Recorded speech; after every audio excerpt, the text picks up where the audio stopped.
Hello, everyone, and welcome to CPA Academy. My name is Christopher, and I am so happy to welcome you into today's webinar on modernizing financial operations, a spotlight on accounts payable, sponsored by Topalti. Our presenter today is Chris Doxey, and before we get started, I want to go through some quick housekeeping items and do some technical checks to make sure everything is working for you. So first, if you don't mind, find your GoToWebinar control panel. This is located on the right-hand side of your screen. Find that drop-down labeled questions and pop it open.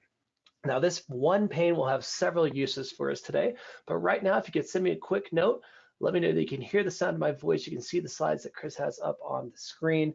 And as always, just for me, let us know where you're calling in from today. And I'm starting to see some of those responses pour in right now. Thank you so much. We are so excited to have each and every one of you taking time out of what I am sure is a busy and packed schedule to learn something new and wonderful with us here at cpaacademy.org. So thank you. We appreciate each and every one of you. Now, if any of you are having any technical trouble, let me know in this same panel, and I will do my absolute best to get around to each and every one of you as quickly as I can. Just keep in mind, there's quite a few of you and only one of me. And if you have any questions for Chris throughout today's presentation, this will be where you can put those questions. We have a lot to go through. We'll have time for questions at the very end, but even if we're not able to get to all of your questions, we will provide those in a report that Chris can respond to later today. And now that we know everything is working, let's talk about our credit. This is a 1-hour webinar and qualifies for 1 CPE credit. The way you earn that credit, as always, is straightforward. Just stay logged in for 50 minutes of our allotted time and answer the poll questions. Today, we'll have a total of 4 polls throughout our webinar. And in order to earn a full credit, you'll need to answer at least 3 of those polls. So for any reason you're not able to answer one, don't worry, we have an extra one already baked in for you. And if you're unable to see the polls, minimize your screen and make sure it's not hiding behind another browser you might have open. Your CPE will be issued by the end of the day today. It'll be available in your CPA Academy account, along with an archived recording of this presentation that you can watch at your leisure as well. Last but not least, we also recommend you download today's handouts. These are in the handout section at the bottom of your control panel. And once you have those, you can follow along with the presentation. With that, we are all set. So let's go ahead and turn everything over to our presenter. Chris, the floor is all yours. All right, thank you very much. I'm glad to be here with everybody and working with CPA Academy as well as Topalti again. And what we're going to do is talk about modernizing finance and focus on accounts payable. And we'll get into the learning objectives just to sort of give you an idea of what we're going to be talking about. And we're going to really discuss why automation isn't enough for a healthy and cost-effective future and what it means for your organization.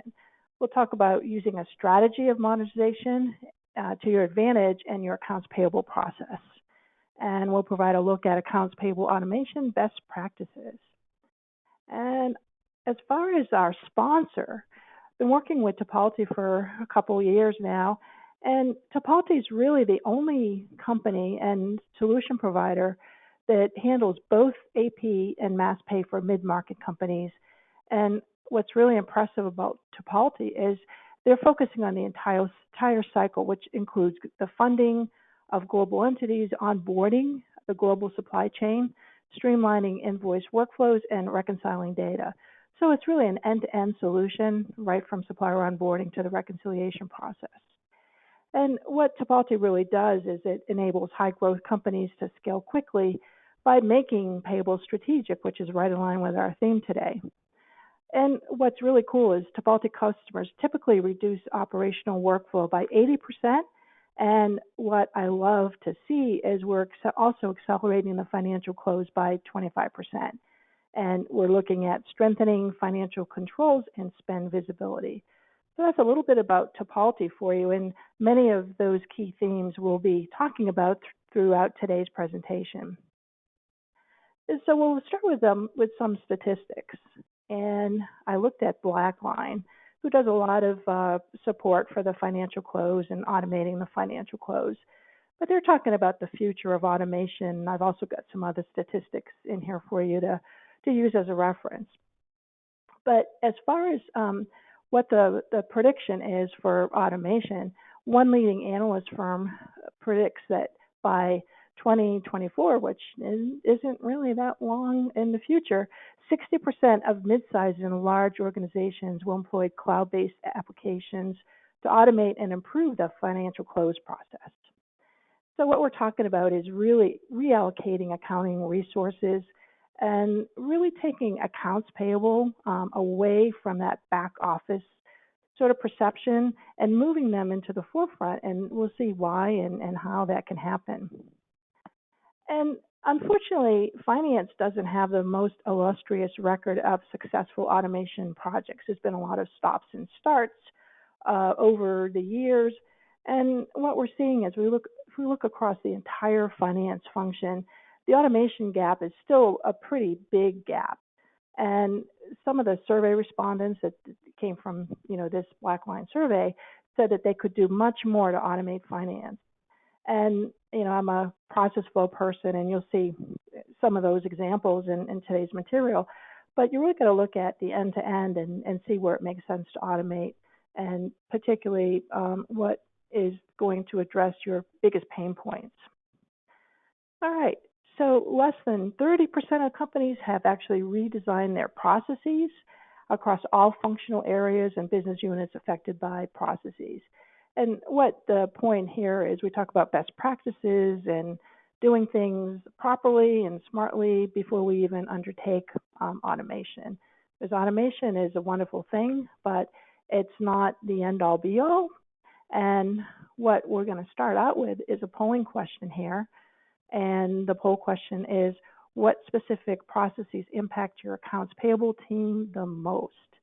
And the first question is, the first answer is validating and setting up new suppliers. This is your onboarding, the matching process, coding invoices to the GL, and reconciling clearing accounts. I was going to put in all of the above, but I thought it would be really kind of interesting to see your answers for each one. And those results are coming in here. Thank you very much for participating. We've got a few more votes that need to come in to give us some good results. When I was in AP, I would say that, again, all the above, but the biggest one and the biggest challenge was reconciling clearing accounts. Again, for manufacturing companies, this is a very big deal. And if you don't think about clearing accounts as a key process, you can certainly find out the hard way. Okay, we're about 87%. We'll just wait for a few more. Okay, good. So let's see, we've got 17% validating and setting up new suppliers, 29% the matching process, 33% coding invoices to the GL, and 21% reconciling clearing accounts. And I'll just throw something out there for you. What if you had an automated matching process? And what if you had your invoices automated and they were coded as they were coming in? I mean, how cool would that be? And that's, again, some of the material we'll talk about today. All right, so thank you very much for participating and great answers. All right, so we'll talk about what is a strategy for modernization. And, it's funny, when we talk about modernizing, we were thinking about, okay, should we, redo our kitchen or something in our house? And, it's something to think about, what makes sense? What are your biggest pain points? If you're looking at a modernization of an area in your house. And basically that's what we're talking about is what area, particularly in finance or accounts payable, do you want to fix? Do you want to, change? So there's 4 digital technologies that are going to reshape the finance function. And this is coming from my friends at McKinsey, and they really put out a lot of great research. And, we look at automation and robotics to improve processes. And then we talk about data visualization.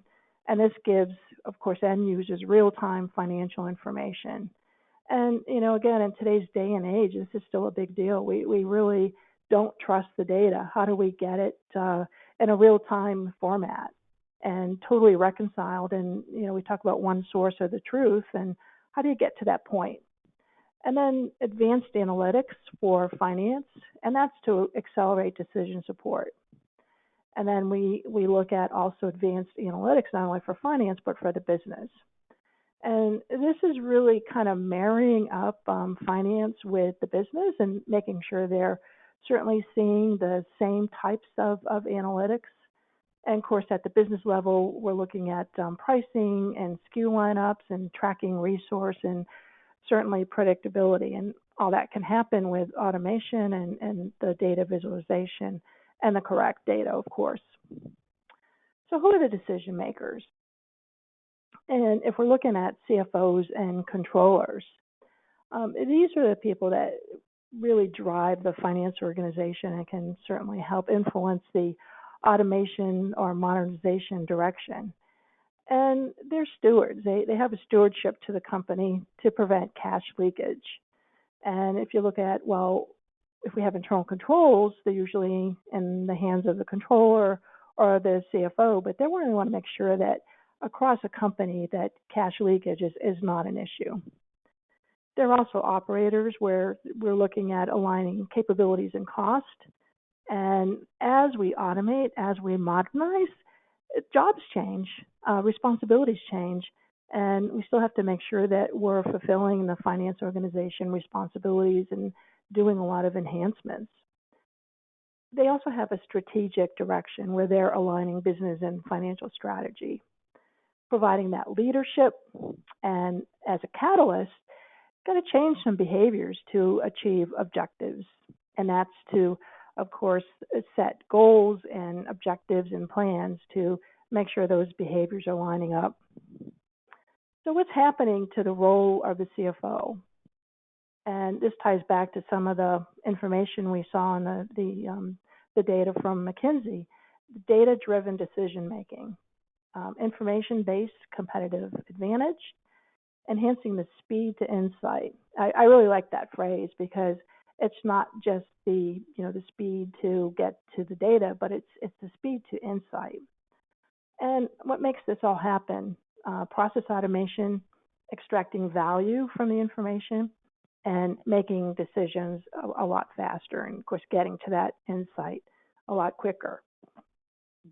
All right, so what are the pain points? And we'll be drilling down to the accounts payable process. But at a top level, the CFO and the controller are concerned about complexity and cost. There's disconnected systems, and believe it or not, I still see this in today's realm of cloud computing. There's still a lot of disconnects, and there's data reconciliation challenges, and that's impacting, of course, the accuracy of the financial close. Too many systems.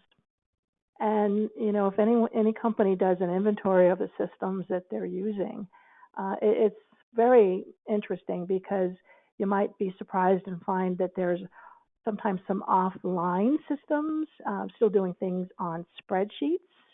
And that's, of course, creating risks because you're doing a lot of reconciliation back and forth to the system of record.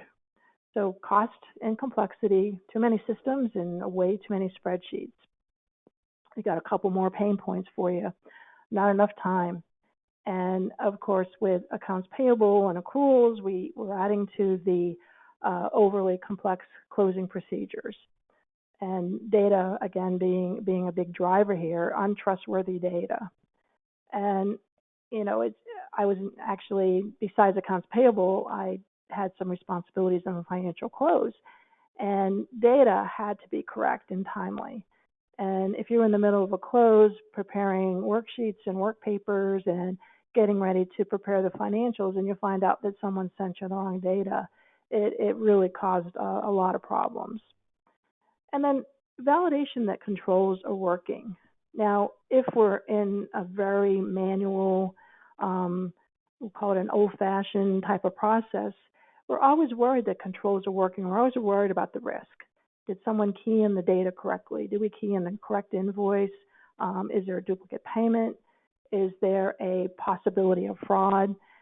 So that ongoing validation and reconciliation is certainly a big pain point for the CFO, controller, and other finance executives. All right, so if we talk about modernization, we're really talking about transforming finance. And, again, I've been involved in so many different, types of transformation. We used to call them business process optimization and call them different types of transformation. We called optimizing financial architecture. And, again, we're not there yet. And a lot of the terminology has changed, but a lot of the goals are the same. And, we still focus on getting to that optimization of our business process and making sure that we're proactive and we don't have that reactive approach to technology adoption.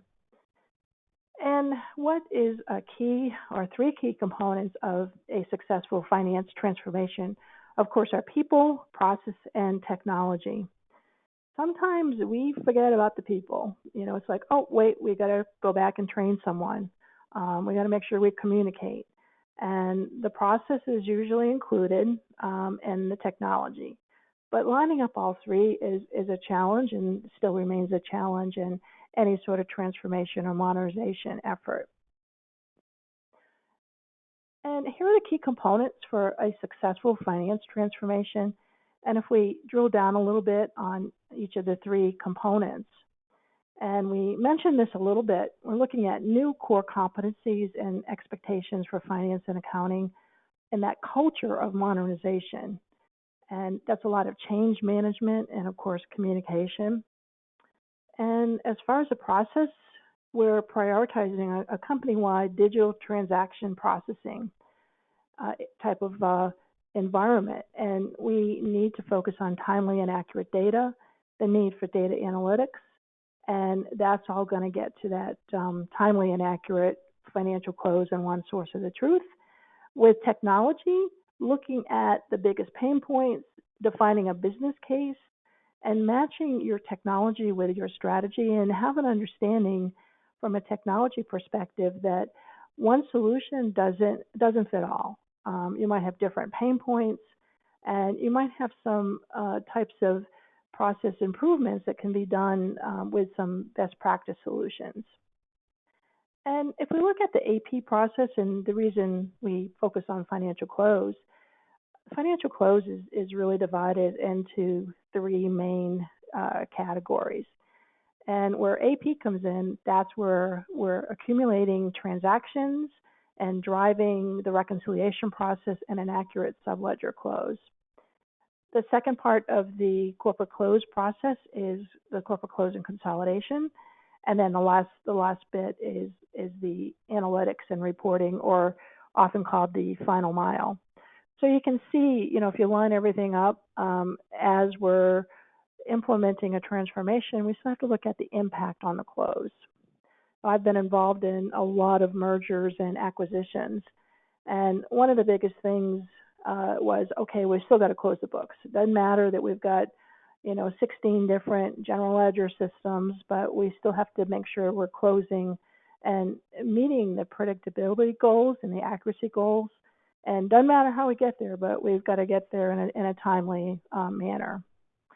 So if you're looking at defining a strategy, we start with governance. And it could be someone, at the executive level where there's an advisory board or team. But governance is really going to help to make sure that we're enhancing the performance of our people, our processes, and our technology. Performance metrics. And that's not just, okay, what do we want to get to, but taking a look at what are some of the key costs and cycle times in today's environment.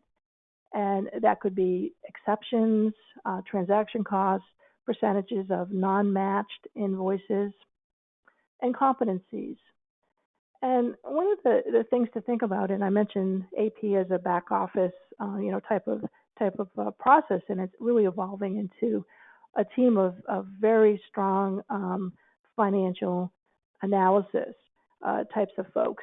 And it's being proactive and making sure that people are trained, not just to process a manual invoice, but to actually analyze the data. And then our roles change as we get that data and we're less focused on transactions. We can offer more as we have that enrichment with new data in a connected process. As we move from operational to strategic, we're looking at seamless access to information, and that means not worried about reconciliations and did you give the CFO the correct data, but You always have to make sure you've got the right information. Distributive empowerment and the need to know. And, as we're talking about modernizing finance, we should have more timely and accurate information available to our stakeholders, our suppliers, and that includes the status of requests, approvals, and payments. Now, if you're approving your invoices manually, the question is, all right, where's the invoice? Is it sitting on someone's desk? And if you're not using workflow or any other sort of automation tools and techniques that we'll be talking about, the challenge is, well, gee, when I get to the end of the month, are my accruals correct? Did I miss anything? So we start with analyzing the organizational impact, and that's taking a look at key activities and responsibilities. And that's understanding the dependencies and interdependencies that are included in your process. Look at your process gaps and make sure you're aligning with business goals. And who cares? Who are your stakeholders? And they need to be your sponsors, and make sure that they have an opportunity to contribute to the transformation process. Define your process owners, and they're the ones that, particularly in accounts payable, that are going to make this whole effort of modernizing finance, focusing on accounts payable, the success. If we look at a project plan for implementation, now it sounds, kind of daunting, but it doesn't mean you need to revamp your entire process. And, again, in the early days of implementing ERPs like SAP and Oracle, the challenges were, okay, do we do a big bang implementation, which was, total chaos? Or do we look at implementing by business process or by subsidiary? And as long as there's a plan with governance, it totally makes sense. And ensure you analyze data to prepare for the future. Understand where you are today and what you need to get to the point where you have very good, strong analytics. Align with corporate priorities. And what we're talking about here is make AP and procurement, because, as we know, AP and procurement go hand in hand, a fundamental part of the company's innovative practices. Find or train your finance team to support the new digital technologies. And, as we stated, technology alone isn't going to solve all your problems if your team doesn't understand how to use it. And, one of the things that I look at when I support a technology implementation is make sure you've got communication and training and user acceptance testing on your radar screen. Because if you don't, you're always going to have that risk of, well, people aren't trained, they haven't tested it, they don't see the system until, they come in the morning and realize that the AP process has totally changed for them. And get leadership on board. Finance isn't a lone wolf operation. I worked for managers over the years that used to think it was, but you're not in it in a silo. Need to make sure you've got all your operational and organizational support that you need. Okay, and here's a roadmap to think about. This is very high level, but if we look at the people, process, technologies, build a business case and establish a project plan for implementation. And as mentioned, there's a holistic approach to transformation. Make sure the technology is scalable and becomes a fundamental technology. And then for a project plan approach, we're looking at starting small, understanding the data, align with corporate priorities, develop your talent, and get leadership support. And we talked about this a little bit, but just to sort of go into a little bit more detail, the factors for a successful implementation, a rapid implementation, and I don't mean, get something in by Monday morning, but make sure you've got a project plan with something that makes sense. And the reason I say rapid here is I've been involved in some projects that never seem to finish. They keep going on and on and on. And what we want to do is, while we've got everyone's attention, is let's get technology and the change implemented as quickly as we can. Make sure you've got the resources. Make sure they're working together, which can also be a bit of a challenge. Um, and again, we're all working virtually for the most part, but that can still be accomplished in a virtual environment. Make sure you've got advocates or sponsors and complete your testing and get to the right mindset. And, I've done a lot of webinars over the years, and I did one quite a while back on procurement cards and paying suppliers with procurement cards or using the procurement card for small dollar purchases. And, we talked about using the chat function, and it was actually kind of hilarious. I kept getting the same, chat from, or the same type of chat from an individual she was talking about, or he was talking about, well, gee, if we implement a P card, we're going to lose our jobs. And, it was sort of really missing the point. We're looking at enhancing and we're looking at modernizing. And that's just an example of a payment solution. And what we're going to do now is look at our second polling question. What process in AP is impacting the financial close the most? And the answers or the selections are reporting and analytics, the accrual process, GL reconciliation, and the last choice for you to consider is resolving clearing account variances.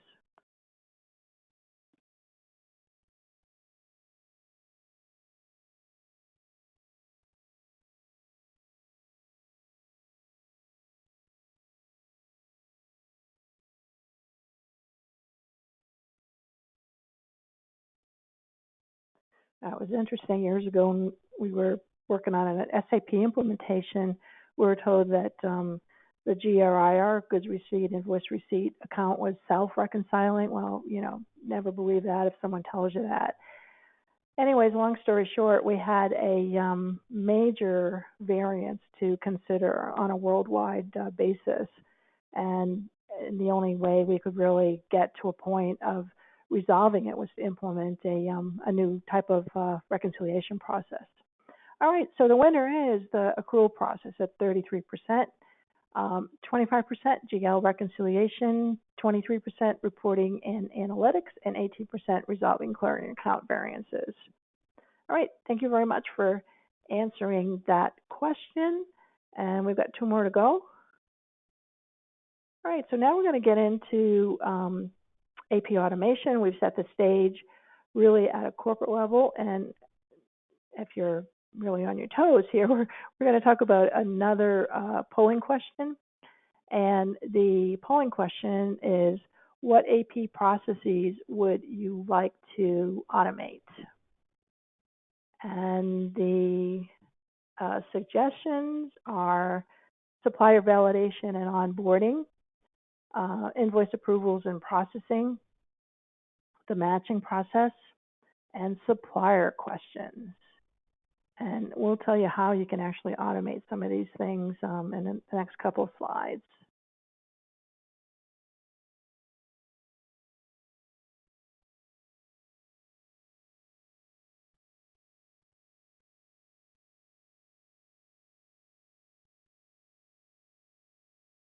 Okay, we're about 62%, so we'll get a couple more responses in here.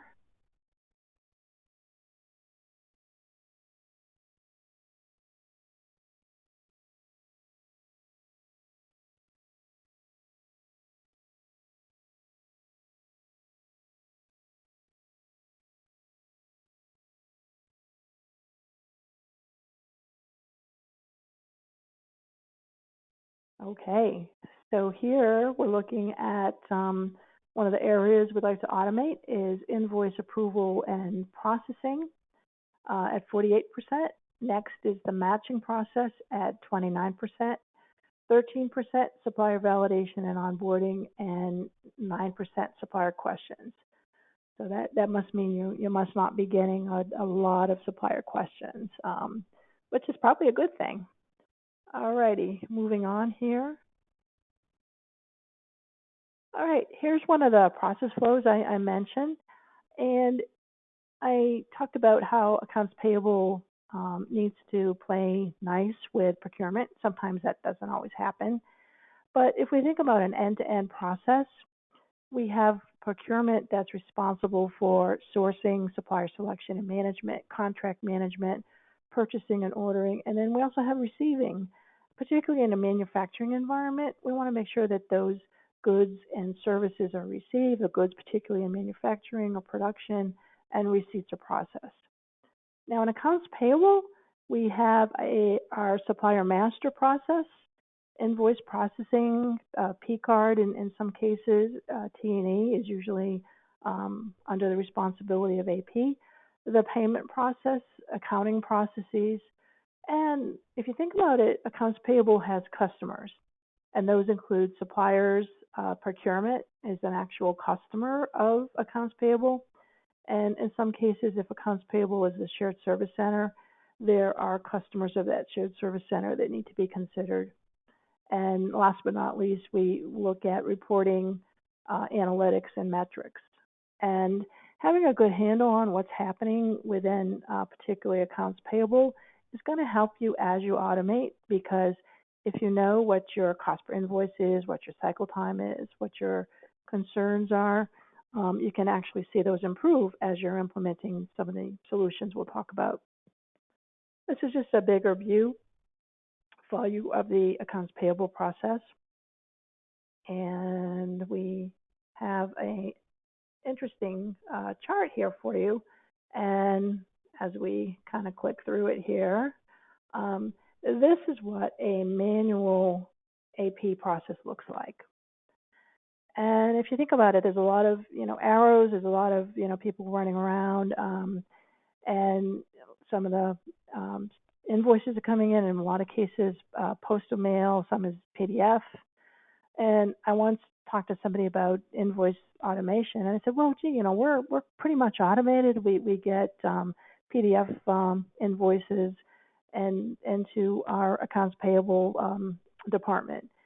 And the question is, well, you still got to do manual typing, and the information is typed into an accounting system, coded, and we're looking at in some cases scanning, investigation as a result of that, manual validation, sometimes manual checklists for completeness and accuracy. Invoices are validated, and we determine whether it matches or not. Sometimes we've got to do this in-person approval, and if somebody is out of the office and they haven't designated a signer for them, it just adds to the complexity. In a lot of cases, invoices are mailed to one or more approvers, and then we look at either a manual to a three-way match. Now, our systems do a lot of that today, but sometimes we have exceptions. And there's an awful lot of manual verification where AP spends a lot of time searching through invoices or through emails, paper files, and making phone calls. So after you go through all that, your match is confirmed and you can issue a payment. And then, what happens is we can get to a point where we don't really have a good, strong audit trail. And what happens in a automated process, we'll be getting invoices in XML in a lot of cases, or even a lot of companies are still using EDI. You've got a pretty good audit trail that you can actually go back and track and make sure that invoices came in for what was received, and you can match that back to the payment. Okay, if we look at the invoice processing universe, and this kind of ties back to it's called kind of a treasure map. We have paper invoice receipt, document and data capture, electronic invoicing, content management, matching and workflow, and of course, reporting and analytics. So these are some of the types of solutions that we will be talking about here. But basically, getting your hand around your entire AP process and where is your biggest pain point? Where do you want to focus? And I once worked with a client, and they were so thrilled that they had a document and data capture and a scanning process. It was an entire room, and copy machines and files. And the point was, okay, once you scan the documents in, you really need to have a record retention process, and I have a whole file room dedicated to all these different invoices that you've scanned in. So again, perception is a driver with the 5 myths of AP automation. Um, the implementation, if we're looking at automating and modernizing an integration process, is way too lengthy and cumbersome. I just can't deal with it. The second myth is AP automation solutions are expensive and they don't fit into our business model. And number 3, no one is going to use our solution. The other myth is that fraud is going to be 100% alleviated. Well, obviously fraud will be reduced, but it was really very difficult to get to a point where you totally alleviate fraud. You'll find it quicker and you'll be able to address it, but fraudsters, unfortunately, are always going to find a way to break into a system. And one of the things we talked about to show that accounts payable in particular can be used as a talent pool for analytics because they know the suppliers, they know the spend. So number 5, the myth of I'll lose my job is just that. It's a total myth that these are very talented people that know, again, the suppliers, they know the spend, and they can be used for analytics and putting together some of the strategic goals that we've talked about. All right, so what are the types of automation? I have 10, there are many more than this, but if we look at a supplier portal as number 1, these are really not in any order, just kind of a list for you. But a supplier portal can be a mechanism for a supplier to log in and check the status of the invoice without calling accounts payable, wondering where it is. There's also another type of use for the supplier portal, and this is really a wonderful improvement in supplier onboarding. The portal can be used for a supplier to upload their W-9 or W-8 and any other bit of supporting documentation, such as an insurance certificate, payment information, and a supplier portal really does 2 things: helps with onboarding and helps the supplier build that connectivity with the buyer's organization to determine what the status is of invoices. You can identify disputes a lot quicker. So they've really evolved over the years and very much becoming a foundational technology in today's AP environment. E-procurement. And there are many different types of e-procurement, and one of the ones that really adds a lot of value is looking at things like purchase order flip, where a PO can become an invoice.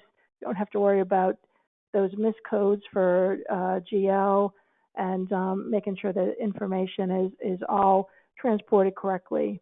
E-invoicing is certainly a big focus. It's pretty much the norm on a global basis, and the U.S. is in a place where certainly catching up, and with all the wonderful automation providers out there, it's becoming a very good option. Certainly getting rid of those manual invoices and losing that treasure map that we looked at a few slides ago. PO to invoice conversion is another type of AP automation. Now, there could be a maturity level where companies may not be ready to jump into the pool for total AP automation, so they might want to take a step where they may use a third party or a solution provider for document management, scan, and data capture. And the point is, if you're using a partner to help you with that, is to move away from scanning invoices yourself and look at again, the data and focus on data accuracy. Automated matching, and a lot of again, ERP and most ERP systems do this today, but looking at tying that with invoice automation brings you a step further. Automated workflow approvals, and I had some experience with this in my early days in my career. We were looking at tying the delegation of authority policy to workflow. and that was building code around and tables around what the policy said, and that was to ensure that we didn't have to do any manual checks or balances. And what we decided to do was link workflow approvals to job levels within the employee master file. So teamed with human resources to make sure that we could use that data for a workflow. Anyways, what the main purpose of automated workflows is to get people away from the signature or handwriting expert where you're matching handwriting from one approver to the other, but really looking at automating that process from end to end. Of course, e-payment, getting away from manual checks, and then system access verification tools. One thing with segregation of duties is that it's supported by system access. So you don't want somebody setting up a vendor, paying a vendor, and then covering their tracks with a void or a journal entry. And there are many tools out there that can help you with that. And last but not least, making sure your AP process is working with self-audits to go in and look for duplicate payments yourself and actually figure out if you've got some fraudulent activity, such as those one-time vendors, those low-dollar payments. And so there's a lot of analytics that you can do with those self-audit tools. All right, so if we look at what are the benefits, we have improved cost controls and compliance. And then we can look at more time for the analytics. We can focus on fraud and compliance. And we can get into agile payment prioritization, and that could be paying early for discounts or pay on time.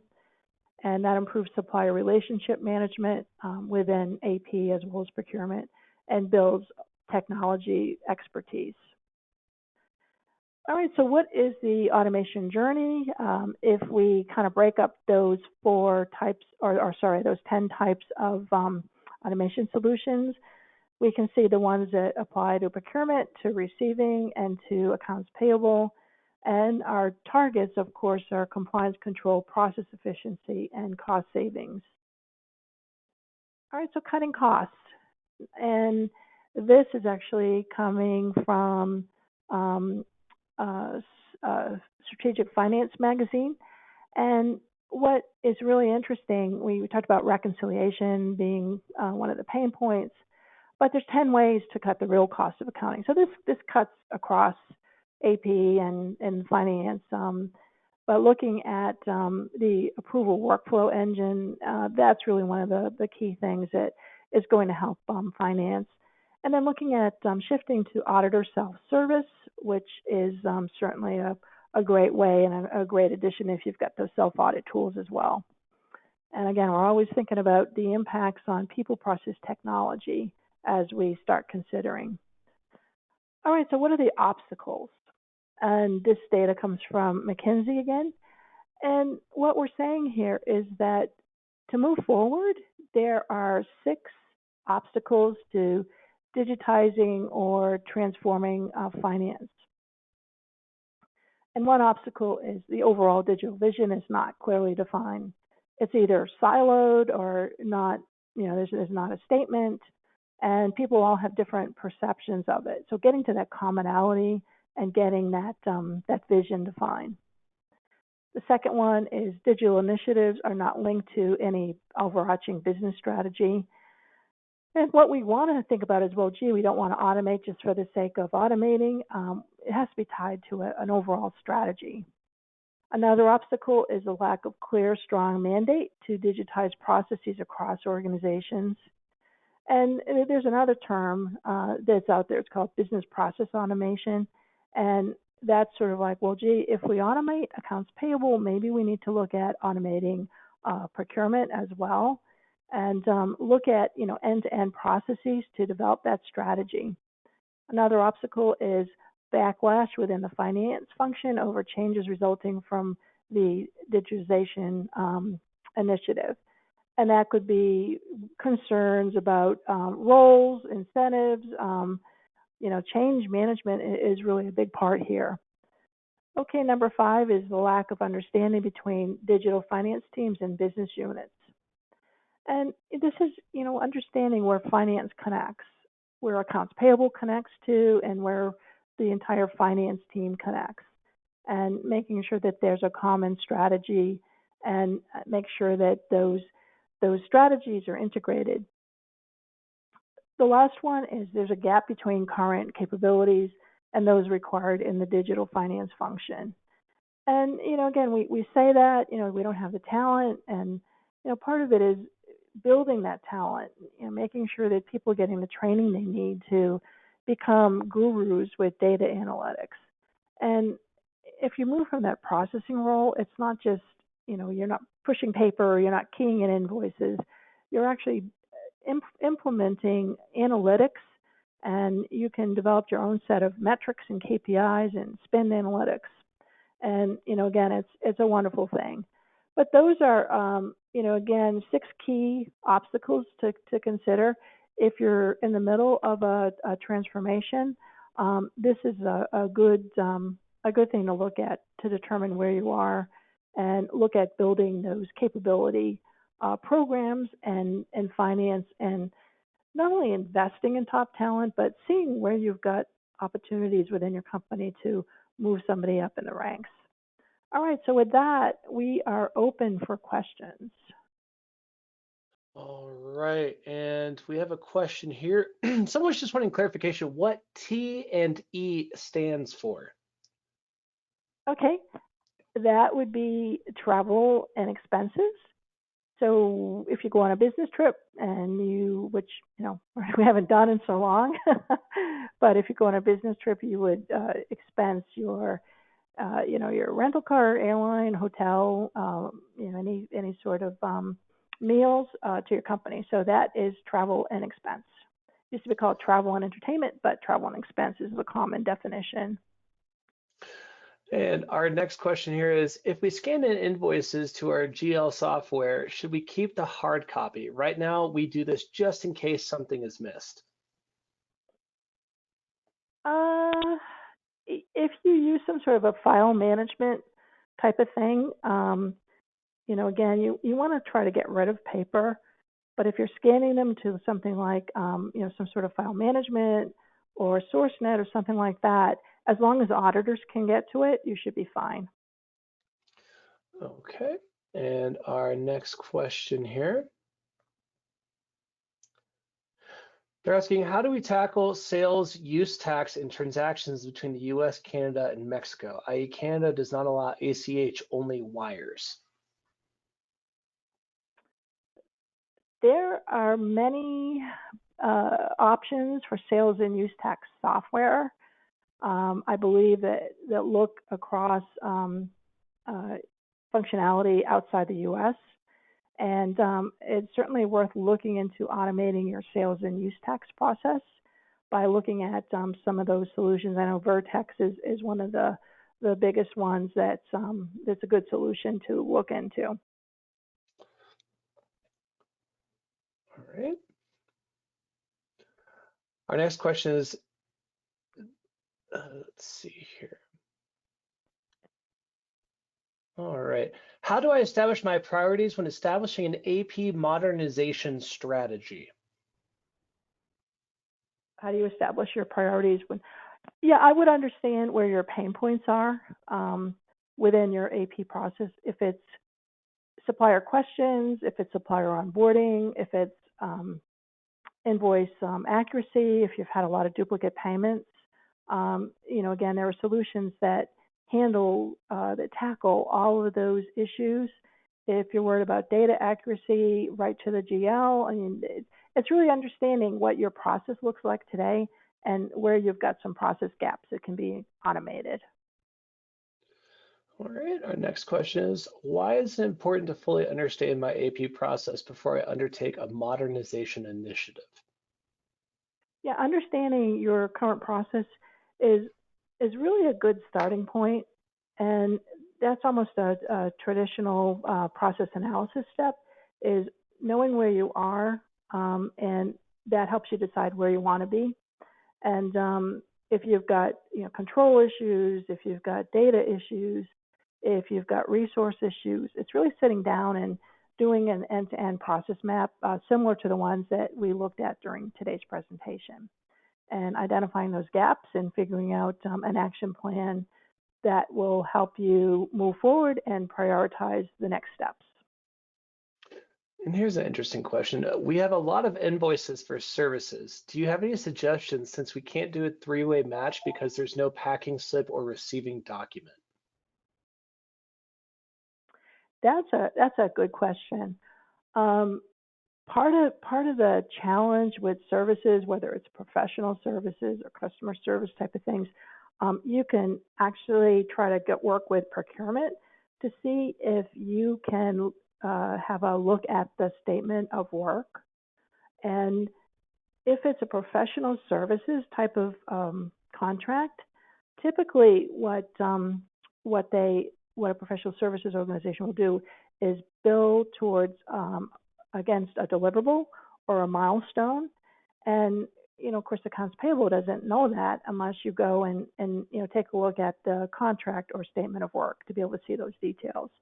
Because again, a lot of service types of initiatives or projects are very clearly based on that statement of work and deliverables as well as milestone payments.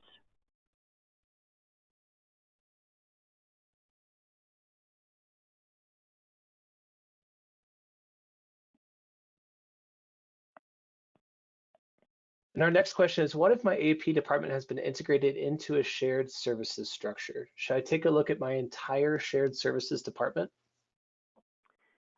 I would start, with your AP process, and think about the modernization from a process perspective.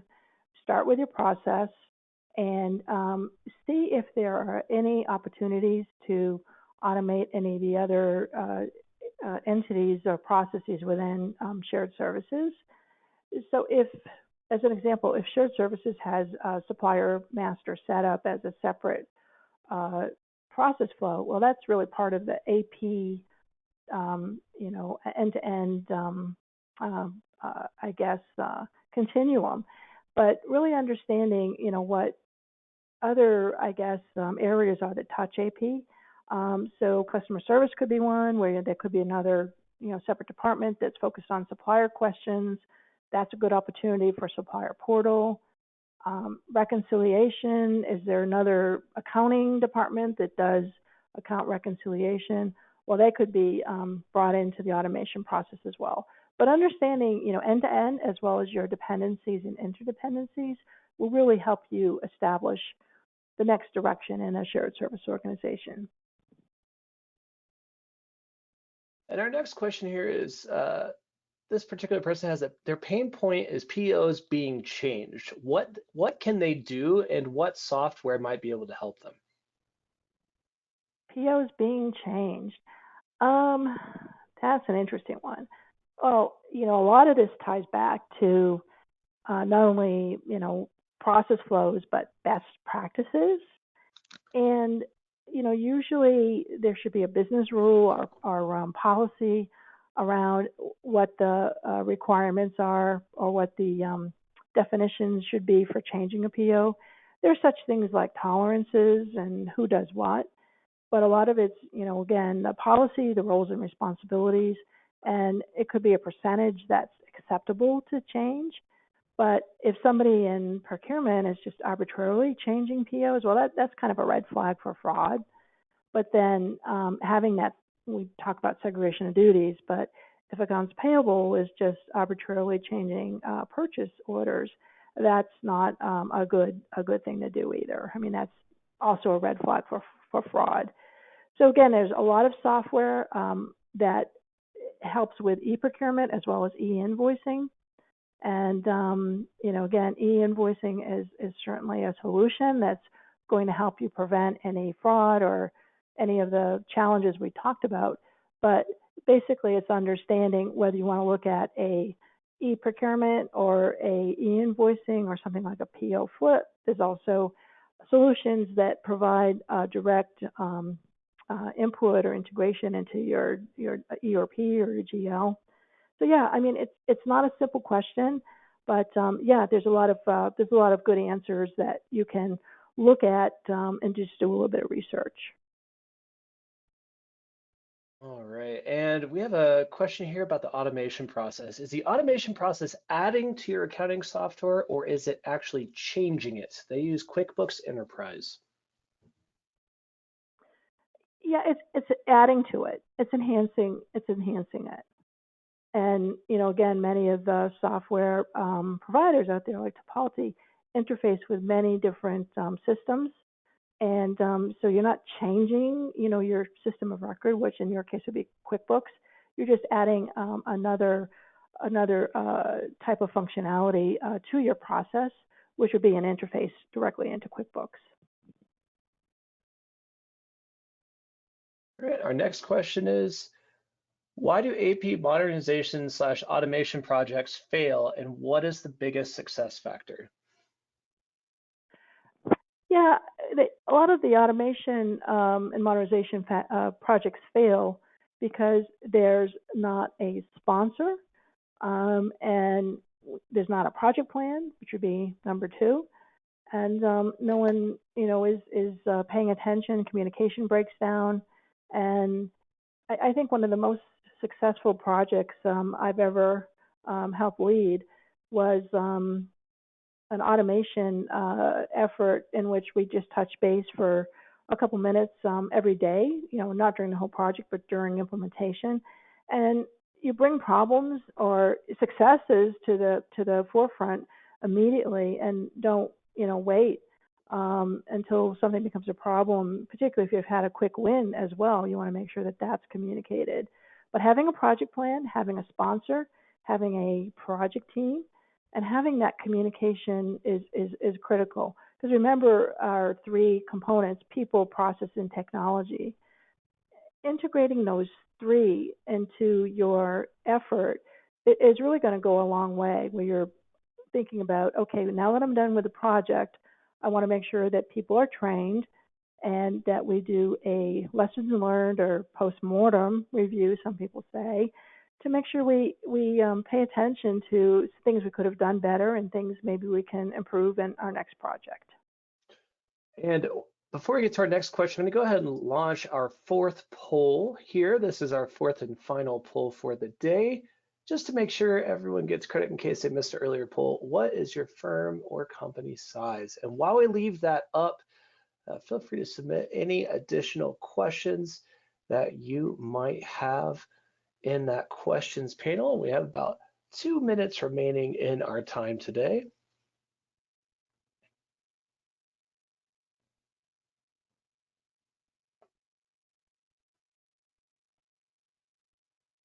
Again, this is our fourth and final poll. We have about time for one or two more questions.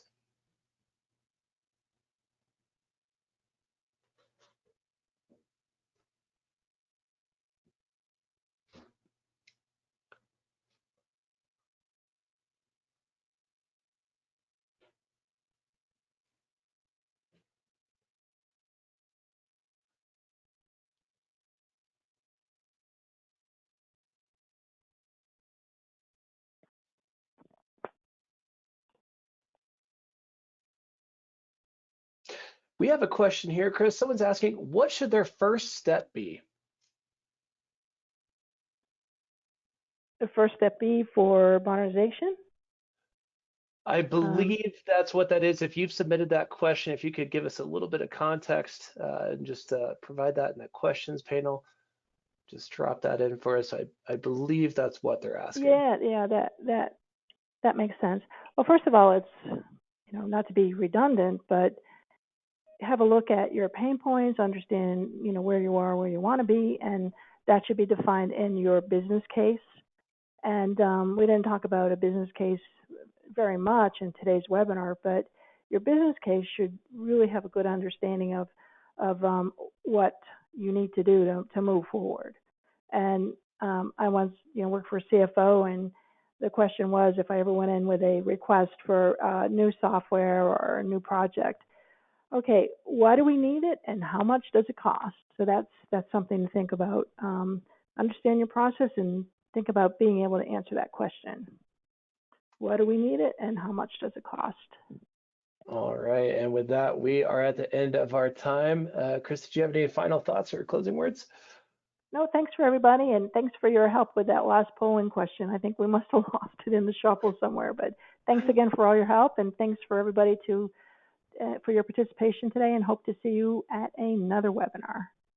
All right, with that, we're getting ready to wrap up today's webinar. We here at CPA Academy will process your credit later today. It'll be available in your CPA Academy accounts within 24 hours, along with a chance for a full webinar evaluation. And while you're there, take a look at the other webinars and resources we're able to offer. I just want to say a special thanks again to our sponsors, to Policy, and our wonderful presenter, Chris. This was a fantastic presentation. I know our members were very engaged, had a lot of great questions for you, so we are so appreciative of your time and your insights. And as always, a warm thank you to all of you in the audience for joining us today as well. We hope to see you all on future webinars. Have a great rest of your day. Thanks again.